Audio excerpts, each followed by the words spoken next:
जय हिंद साथियों, मैं विशाल आपका भाई एक बार फिर से स्वागत करता हूं आपका अपने इस नए वीडियो पर। और हम लोग खासकर सीरीज कर रहे हैं अपनी रीजनिंग की सीरीज, जिसमें हम लोगों ने टॉपिक लिया है मेंटल एबिलिटीज। क्या यार, अगर यूपी पुलिस एग्जाम्स आपने भी दिया है और बैठे होंगे चारों पेपर, मतलब कि अगर एनालिसिस किया होगा अच्छे से चारों शिफ्टों का, तो देखा होगा कि एक क्वेश्चन था हमारा मेंटल एबिलिटी, जहाँ से लगभग 10 से 15 क्वेश्चंस हर शिफ्ट में देखने को मिल रहे हैं यार। अगर कोई पोर्शन है पर्टिकुलरली, अब 13-13 14-14 क्वेश्चंस एक एक पोर्शन से देखने को मिल रहे हैं, यानी 25 से 30 नंबर का पोर्शंस, और 25 से 30 नंबर्स जो आपके सिलेक्शन में बहुत ज़्यादा इम्पोर्टेंस रखते हैं। और ये टॉपिक्स एकदम से आ गए हमारे यूपी पुलिस एग्ज़ाम, क्योंकि इससे पहले एग्ज़ाम्स जो हुआ था 2019-2017 में, वहाँ पर तो ऐसे प्रश्न नहीं देखने को मिलते थे, कम उनका वेटेज था, लेकिन इसमें बहुत ज़्यादा वेटेज कर दिया पुलिस प्रशासन से संबंधित। तो जो गलतियाँ हुई, जिन क्वेश्चनों ने हमको जो है ना बहुत ज़्यादा परेशान किया, तो इस बार जो है ना हम अपनी प्रैक्टिस को उस लेवल की करने वाले हैं कि ये प्रश्न जो है ना बिल्कुल हमारे सिंपल क्वेश्चन की तरह हो जाए। तो ये हमारा एक 17 फरवरी का फर्स्ट शिफ्ट का पेपर है हमारे पास, जिसमें 13 क्वेश्चन हमारे मेंटल एबिलिटी से पूछे गए थे। और ये हमारी सीरीज़ है कि यूपी पुलिस कांस्टेबल रीजनिंग का पोर्शन, और इसमें हम लोग करने वाले हैं मानसिक अभिरुचि। 10 से 15 प्रश्न हर शिफ्ट में पूछे गए थे, इनके 2 से मल्टीप्लाई कर दीजिए, लगभग 20 से 30 नंबर, जो बहुत बड़ा आंकड़ा है। और खासकर पुलिस प्रशासन से संबंधित सारे प्रश्न पूछे गए थे। तो उन क्वेश्चनों को हम लोग बारी बारी से करने वाले हैं अपने इस वीडियो के माध्यम से।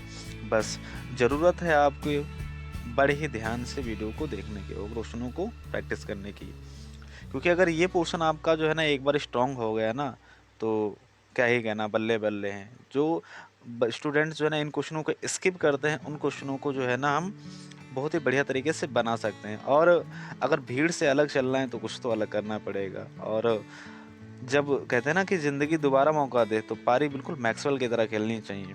क्या मैच था यार मैक्सवेल। तो शुरू करते हैं अपने इस वीडियो को बहुत ही ज़बरदस्त तरीके से। क्वेश्चंस बिल्कुल लाजवाब होने वाले हैं। तो पहले तो हम लोग चारों शिफ्टों के क्वेश्चनों को करेंगे, फिर धीरे धीरे नए नए क्वेश्चनों को भी ऐड करते रहेंगे। पहला क्वेश्चन हमारा,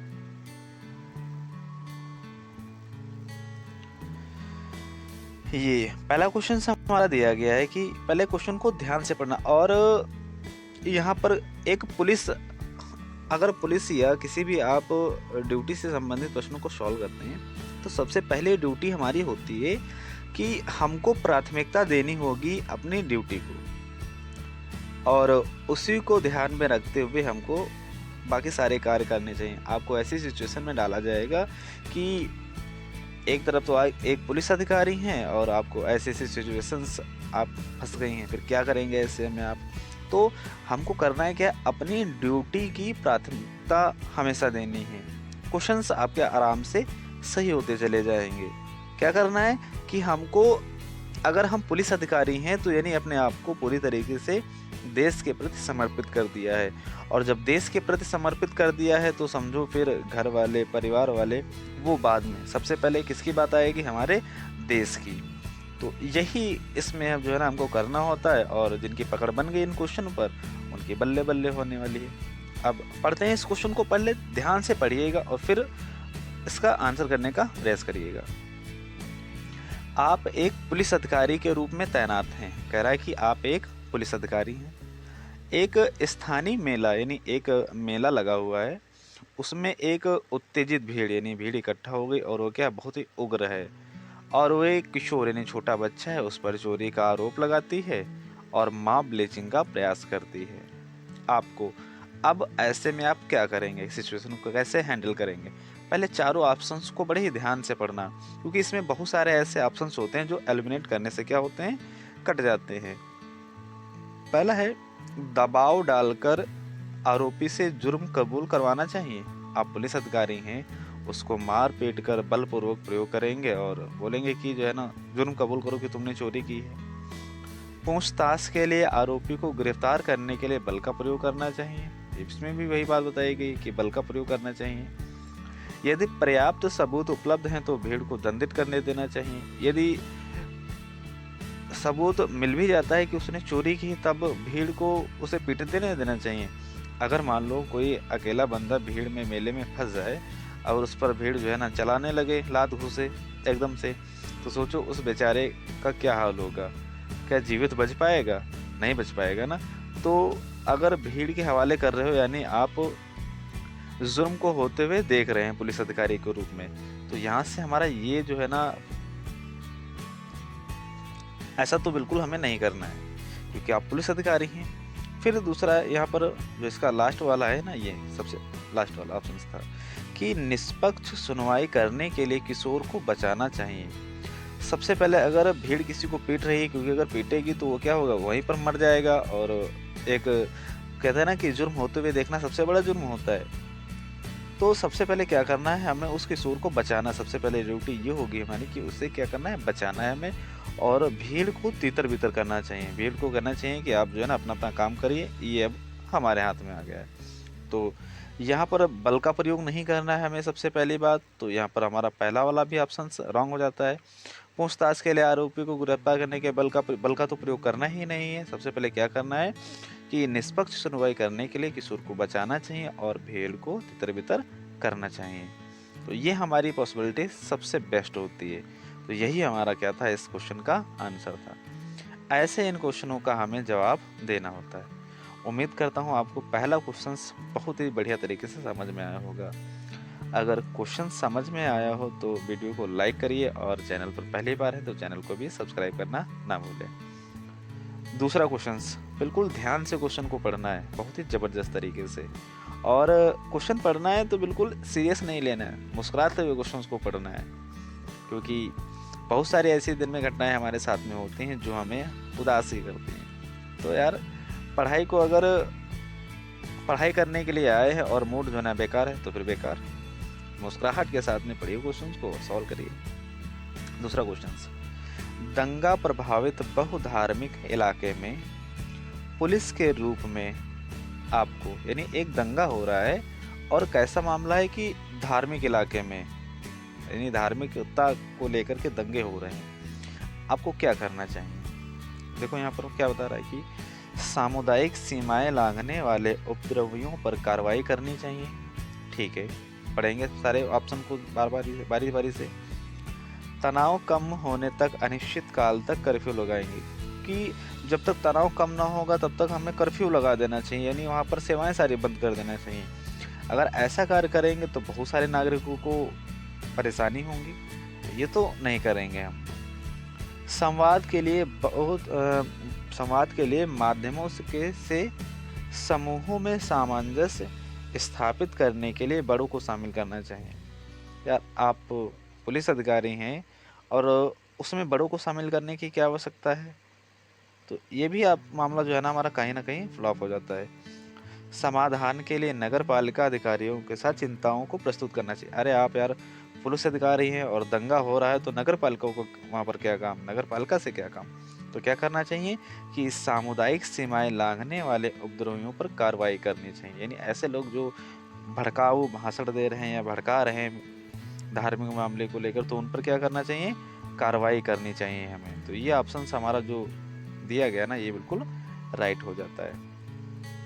नेक्स्ट क्वेश्चंस को पढ़ेंगे हम लोग और इसका भी उत्तर देने का प्रयास करेंगे। पहले क्वेश्चंस को बड़े ही ध्यान से देखना है, पढ़ना है। आप एक पुलिस अधिकारी के रूप में तैनात हैं, मान लो, और अपने आप को जो है ना एक पुलिस अधिकारी के रूप में आपको मान लेना कि हम एक पुलिस अधिकारी, वैसे भी आगे तो होना ही है। आपके आगामी स्थानीय निकाय चुनाव को, यानी जो है ना चुनाव आने वाला है, तो क्या करना है उसमें हिंसक रूप से वादे करने, यानी भीड़ को उत्तेजित करके और जो है ना रैली को बंद करना है कुछ वगैरह वगैरह, और जिसकी आपको जानकारी प्राप्त होती है और वह जानकारी विश्वसनीय है, यानी वो जानकारी पक्की है। तो हमें क्या करना चाहिए, क्योंकि हम पुलिस अधिकारी हैं। अब देखो भाई ऑप्शंस, संवेदनशील क्षेत्रों में सहायक पुलिस संवर्धन जुटाना चाहिए। ये क्या कह रहा है कथन कि संवेदनशील है, यानी आपको लगता है कि जहाँ पर हिंसा हो सकती है वहाँ पर पुलिस की और टीम को जो है ना मतलब कि जो हमारी टीम्स है ना उनके, और पुलिस वालों को वहाँ पर इकट्ठा कर लेंगे और बिल्कुल चौकन्नी नज़र रखना है, यानी पुलिस को जुटाना चाहिए और सुरक्षा के लिए, ताकि और सुरक्षा हो सके। चुनावी प्रक्रिया को स्थगित करने की सिफारिश करनी चाहिए। अरे आप पुलिस अधिकारी हैं, अगर ये काम नहीं कर सकते तो क्या करेंगे आप? ये तो हमारी पॉसिबिलिटी रॉन्ग हो जाती है। राजनीतिक अभियान कार्यक्रमों पर प्रतिबंध लगाना चाहिए। प्रतिबंध तो भैया नहीं लगा सकते हम, कि रैली होनी है।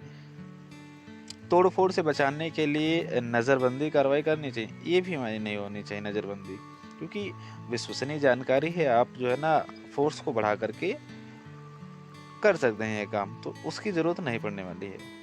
तो यहाँ पर हमारा जो पॉसिबिलिटी बन गई ना, तो वो पहले वाली बन गई कि संवेदनशील क्षेत्रों में, यानी अगर आपको लगता है कि यहाँ पर तोड़-फोड़ होने वाले, उपद्रवी आने वाले हैं, तो क्या करना, एक्स्ट्रा टीम को बुला लेना है और ज़्यादा सिक्योरिटी हो जा पाएगी कि मान लो कोई अगर उपद्रव स्टार्ट करता है तो तुरंत ही उस पर लट्ठे बजा दिए जाएं। तो यही हो जाएगा हमारा सही। अब नेक्स्ट क्वेश्चन, आप एक जांच अधिकारी हैं।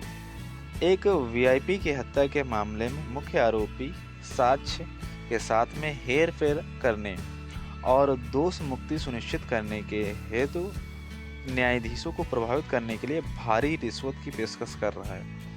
भैया मर्डर किया है और क्या कर रहा है, रिश्वत दे रहा है, और किसको, सीधा न्यायाधीश को। अब क्या करें? तो बताया था हमने शुरुआत में ही कि जो है ना आपको ईमानदार रहना है, ड्यूटी सबसे पहले होनी चाहिए आपकी, और बाकी सब कुछ बाद में। पढ़ेंगे सारे ऑप्शंस को और फिर देखेंगे कि कौन सा हमारा ऑप्शन सही हो सकता है। सहमत होने का दिखावा करना चाहिए, लेकिन कमजोर ढंग से गढ़े गए फर्जी साक्ष्य की प्रस्तुति करनी चाहिए। यानी आप क्या कर रहे हैं, भ्रष्टाचार कर रहे हैं।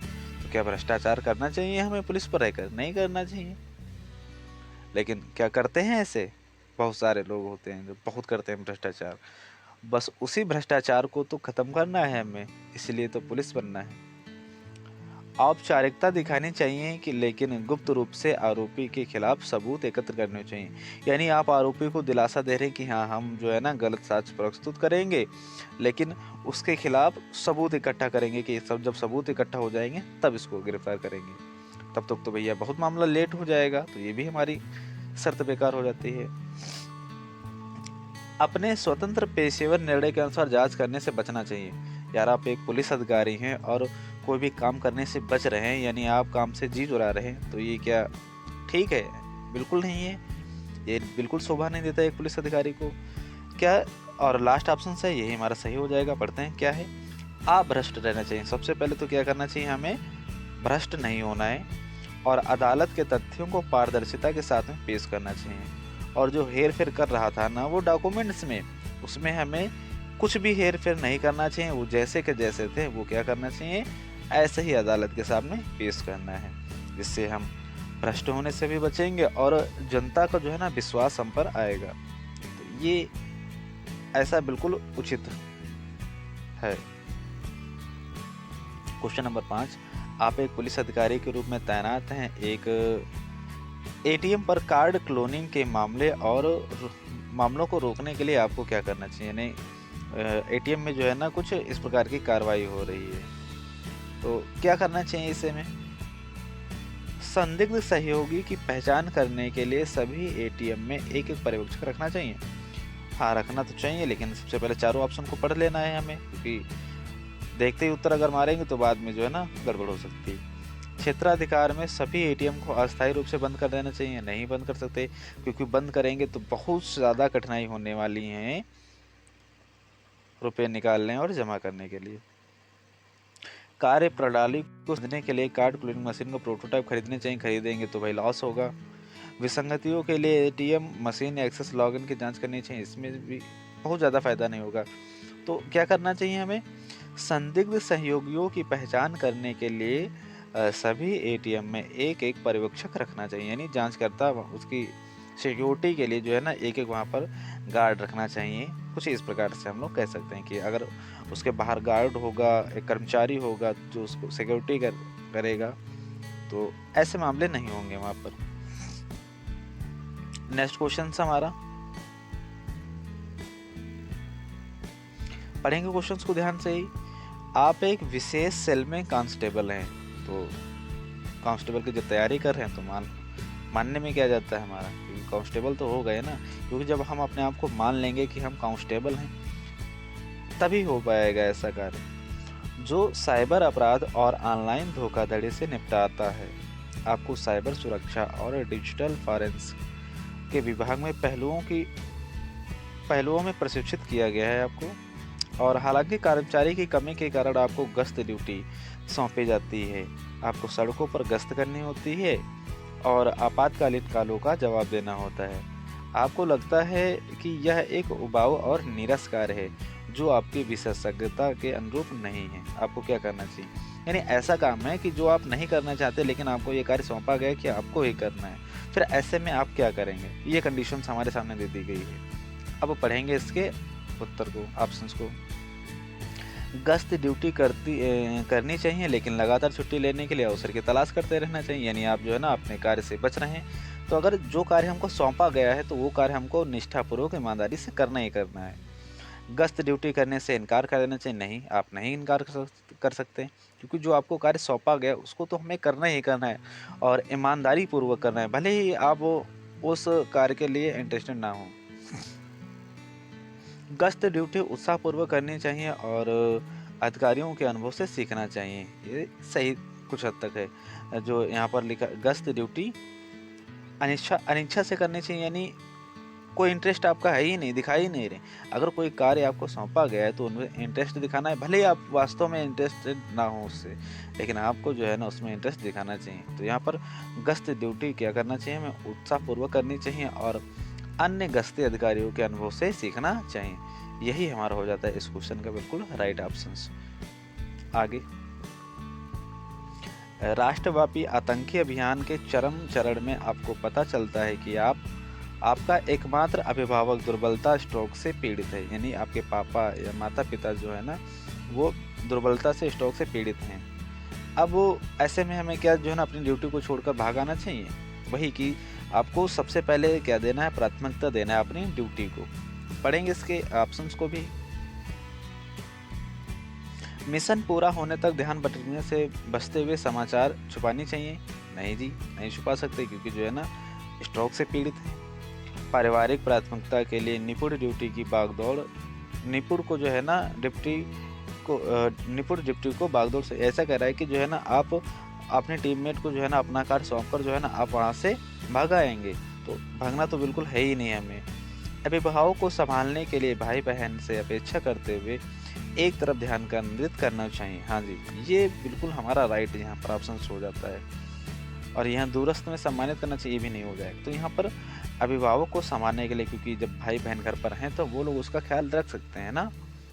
हम अपने देश की सेवा करने में व्यस्त हैं तो वहीं पर ध्यान केंद्रित करेंगे एक तरफ, क्योंकि माता पिता हमारे हैं तो दुख तो होता ही है, लेकिन जो भाई बहन हमारे हैं ना वो इस मामले को हैंडल कर सकते हैं।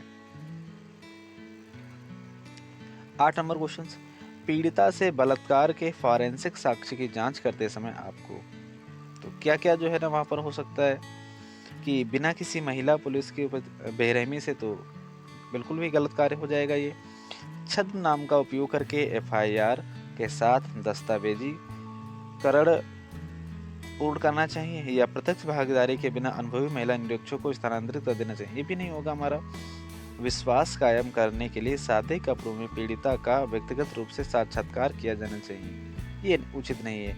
क्या है, छद्म नाम का उपयोग करके हमें एफआईआर के साथ दस्तावेजी कार्य, यानी जो ऐसे नाम का प्रयोग करना है जो कि लगे भी ना किसी को, पारदर्शिता भी ना उसमें, मतलब पारदर्शिता ना हो, और क्या करना चाहिए, एफआईआर के जो हमारे कार्य होते हैं उनको जो है ना बिल्कुल बढ़िया तरीके से करना चाहिए। यही ऑप्शन इसका राइट ऑप्शन था। आगे, एक पुलिस अधिकारी के रूप में ट्रांसजेंडर नागरिक कानून परिवर्तन अंतर क्रिया के दौरान उत्पीड़न और गरिमा के उल्लंघन का सामना करने की रिपोर्ट करते हैं आपको, यानी एक ट्रांसजेंडर कानून पारित हुआ है लेकिन जो है ना कुछ उपद्रवी हैं ना जो उसका उल्लंघन कर रहे हैं, फिर ऐसे में क्या करना है आपको क्योंकि कानून है तो फिर उसका पालन करना चाहिए हमको। पढ़ेंगे ऑप्शंस को। अपराधियों के खिलाफ सख्त अनुशासनात्मक कार्रवाई लागू करनी चाहिए। सहभागिता के लिए लिंग अधिकार समुदाय समस्याओं की प्रतिनियुक्ति करना चाहिए। तो क्यों भी नियुक्ति करना है, जब कानून बना है, सबके लिए बना है, तो सही होगा। शिकायत ग्रहण करके इसके मानवाधिकार, अरे भाई, मानवाधिकार आयोग को जब तक करेंगे अग्रेसित तब तो बहुत ज़्यादा देर हो चुकी होगी। और जब हमारे, क्योंकि कानून अगर उल्लंघन कर रहा है तो आप एक पुलिस अधिकारी हैं तो उसको कंट्रोल कर सकते हैं ना, उसको आगे बढ़ाने की क्या आवश्यकता है। उचित आचरण पर बड़े पैमाने पर संवेदीकरण अभियान, अरे भाई क्यों संवेदीकरण अभियान चलाना चाहिए, जाम लगाओ, ये करो, ऐसा कर देंगे हम, वैसा कर देंगे। अपराधियों के खिलाफ जो मतलब कि कानून का उल्लंघन कर रहे हैं तो उनके खिलाफ जो है ना सख्त अनुशासन कार्रवाई लागू करनी चाहिए। अगर नहीं मान रहे हैं तो उनको जो है ना उठा के जेल में डाल देना चाहिए, यानी उन पर जो है ना एक्शन लिया जाना चाहिए, तभी सुधरेंगे वो लोग। एक पुलिस अधिकारी के रूप में आप देखते हैं कि कुछ धार्मिक अल्पसंख्यकों को पड़ोस में प्रवेश करने से वंचित किया जा रहा है। आपको क्या करना होगा। तनाव को कम करने के लिए बहुधर्मीय समुदाय संवाद, यानी बहुत जिन जिन धर्मों के लोगों में ऐसे मामले हो रहे हैं ना, तो उनको इकट्ठा करना चाहिए, सभाएं आयोजित करनी चाहिए। अरे सभाएं आयोजित करने से क्या होगा, क्या जो है ना तनाव कम हो जाएगा? बिल्कुल नहीं होगा, फिर से हो जाएगा। तो ये तो बिल्कुल जो है ना हमारा गलत हो जाता है ऑप्शन। कानून का उल्लंघन करने वाली हाउसिंग सोसाइटी को अवरुद्ध करके उन पर मुकदमा चलाया जाना चाहिए। ये तो ठीक लग रहा है कुछ हद तक। अल्पसंख्यक समुदाय के अधिकारियों को तैनात करके विविधता लागू करनी चाहिए। अरे भाई अधिकारियों को क्यों जो है ना तैनात करना। शिकायत को राज्य के अल्पसंख्यक कल्याण योजनाओं को संदर्भित करना चाहिए। अरे जब आप एक पुलिस अधिकारी के रूप में, तो ये सब जो है ना क्यों करना। अगर कानून है तो उसका उल्लंघन अगर हो रहा है तो उसको नियंत्रण में किया जा सकता है। यही तो काम है पुलिस का, काम है कि जो कानून को भंग करे, लांघे, उन पर लाठीचार्ज करे और उन पर जो है ना एक्शन करे। तो कानून का उल्लंघन करने वाली हाउसिंग सोसाइटी को अवरुद्ध करके उन पर मुकदमा चलाया जाना चाहिए। बिल्कुल राइट और सही आंसर है इसका। एक पुलिस अधिकारी के रूप में आपको एक जिले के एक पुलिस स्टेशन में नियुक्त किया जाता है, और कौन सा अधिकारी उसका नाम है जो पुलिस स्टेशन का प्रभारी है। यानी पुलिस स्टेशन का प्रभारी कौन होता है? पुलिस अधीक्षक होता है? नहीं जी, स्टेशन हाउस अधीक्षक होता है, यानी जिसको बोलते हैं SHO, स्टेशन हाउस अधिकारी। तो यही हमारा जो है ना इसका ऑप्शन बिल्कुल राइट हो जाएगा। बाकी उप महानिरीक्षक और सर्किल अधिकारी ये नहीं होंगे। आगे, एक पुलिस अधिकारी के रूप में कानून लागू करने में आपका निर्णय लेने में क्या मार्गदर्शन करेगा? अपने वरिष्ठों के फैसले पर सवाल उठाए बिना उनके आदेशों का पालन करना चाहिए। व्यक्तिगत परिस्थितियों की परवाह किए बिना कानून का आचरणता कड़ाई से पालन करना चाहिए। व्यक्तिगत नैतिक मूल्यों को लागू करना, भले ही वे स्थापित नियमों के विरुद्ध हों। स्थिति के लिए सहानुभूति और विचार के साथ कानूनी आवश्यकताओं को संतुलित करना। तो यही ऑप्शन जो है ना हमारा लास्ट वाला बिल्कुल राइट हो जाएगा इसका। बाकी सारे जो है ना हमारे गलत हो जाएंगे। नेक्स्ट क्वेश्चन, एक पुलिस अधिकारी के रूप में कुछ धार्मिक रीति रिवाज पूजा स्थलों में महिलाओं के प्रवेश पर सर्वोच्च न्यायालय के निर्देशों का उल्लंघन कर रहे हैं। कि सर्वोच्च न्यायालय का जो है ना आदेश है कि ऐसा ऐसा नहीं होना चाहिए, लेकिन फिर भी ऐसा हो रहा है। तो ऐसे में क्या करना चाहिए? छुट्टी लेकर इस स्थिति से बचना चाहिए, क्योंकि अगर आप पुलिस अधिकारी हैं तो आपका ये कर्तव्य बनता है, आपका ये धर्म है कि आपको जो है ना निर्णय करना है, उसको न्याय दिलवाना है। यदि आवश्यक हो तो विरोधी समूहों को हटाकर निर्देश लागू करने चाहिए। आध्यात्मिक प्रमुखों की सहायता का लाभ उठाते हुए किसी का जो है ना लाभ तो उठाना ही नहीं है हमें। ये भी ऑप्शन हमारा गलत हो जाता है। अदालत के फैसलों को बरकरार रखते हुए इन रीति रिवाज के खिलाफ सार्वजनिक रूप से आरोप लगाने की धमकी देना चाहिए। भाई ये भी नहीं हो सकता, धमकी क्यों लगाएंगे? अगर मानो कि एज ए कानून है ये गलत है तो क्या करना चाहिए? यदि बहुत आवश्यक है या आवश्यक हो तो विरोधी समूहों को हटाकर निर्देश लागू करने चाहिए, ये एक्शंस जो है ना लिया जा सकता है और ये भी सबसे उचित है। तो इस प्रकार से हमारे जो 17 तारीख के फर्स्ट शिफ्ट के क्वेश्चन थे 13, उन क्वेश्चनों को हमने यहाँ पर बहुत ही ज़बरदस्त तरीके से कर लिया है। एक बार वीडियो में जो है ना कमेंट के माध्यम से आप जो है ना अपना प्यार दे सकते हैं कि कैसे लगे क्वेश्चंस, और क्या हो सकता है हमारी इस क्लास के लिए और बेटर, अपना सुझाव जो है ना कमेंट बॉक्स में ज़रूर दीजिएगा। और अपनी इस क्लास के बारे में आपको क्लास कैसी लगी, इसके बारे में 2 शब्द ज़रूर लिखिए। और इस क्लास की PDF यानी नोट्स आपको बनाने की आवश्यकता है नहीं। आप जो है ना इस चैनल को अगर अभी तक सब्सक्राइब नहीं किया तो चैनल को सब्सक्राइब कर लीजिए और इस टेलीग्राम चैनल को ज्वाइन कर लीजिए, फीलिंग्स विद संडीला। इसका लिंक आपको डिस्क्रिप्शन में मिल जाएगा, जहां पर हर क्लास की PDF आपको विधिवत तरीके से सेम टू सेम ऐसे ही मिल जाती है तुरंत ही। तो वीडियो को लाइक करना ना भूले और चैनल को सब्सक्राइब करना ना भूले। मुस्कुराते रहिए, पढ़ते रहिए, बढ़िया तरीके से सब कुछ अच्छा होगा। और कहते हैं ना कि जब ज़िंदगी दोबारा मौका दे तो पारी मैक्सवेल की तरह खेलनी है हमें, बिल्कुल। तो मिलते हैं नेक्स्ट वीडियो में, तब तक के लिए बाय बाय, जय हिंद, जय मैम।